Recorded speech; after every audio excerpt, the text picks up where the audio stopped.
길르앗의 디셉에 사는 디셉 사람 엘리야가 아합에게 말하였다. 내가 섬기는 주 이스라엘의 하나님께서 살아계심을 두고 맹세합니다. 내가 다시 입을 열기까지 앞으로 몇 해 동안은 비는커녕 이슬 한 방울도 내리지 않을 것입니다. 주님께서 엘리야에게 말씀하셨다. 이곳을 떠나서 동쪽으로 가거라. 그리고 거기 요단 강 동쪽에 있는 그릿 시냇가에 숨어서 지내며 그 시냇물을 마셔라.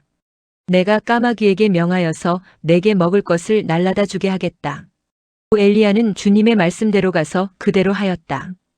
그는 곧 가서 요단 강 앞에 있는 그릿 시냇가에 머물렀다. 까마귀들이 아침에도 빵과 고기를 그에게 가져다 주었고 저녁에도 빵과 고기를 그에게 가져다 주었다. 그리고 물은 그곳 시냇물을 마셨다. 그런데 그 땅에 비가 내리지 않으므로 얼마 있지 않아서 시냇물까지 말라버렸다. 주님께서 엘리야에게 말씀하셨다. 이제 너는 시돈에 있는 사르밧으로 가서 거기에서 지내도록 하여라. 내가 그곳에 있는 한 과부에게 명하여서 내게 먹을 것을 주도록 일러두었다. 엘리야는 곧 일어나서 사르밧으로 갔다. 그가 성문 안으로 들어설 때에 마침 한 과부가 땔감을 줍고 있었다. 엘리야가 그 여인을 불러서 말하였다. 마실 물을 한 그릇만 좀 떠다 주십시오. 그 여인이 물을 가지러 가려고 하니 엘리야가 다시 여인을 불러서 말하였다. 먹을 것도 조금 가져다 주시면 좋겠습니다.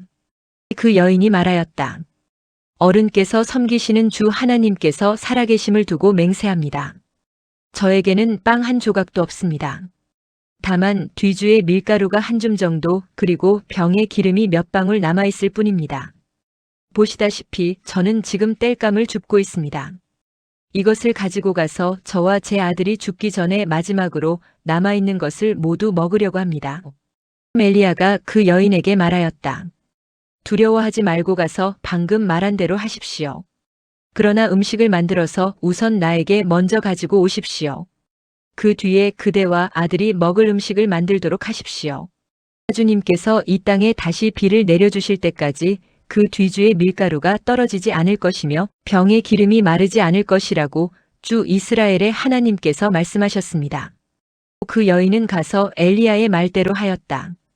과연 그 여인과 엘리야와 그 여인의 식구가 여러 날 동안 먹었지만 뒤주의 밀가루가 떨어지지 않고 병의 기름도 마르지 않았다.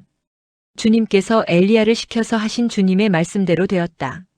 이런 일이 있은 뒤에 이 집 여주인의 아들이 병이 들었다. 그의 병은 매우 위중하여서 끝내는 숨을 거두고 말았다.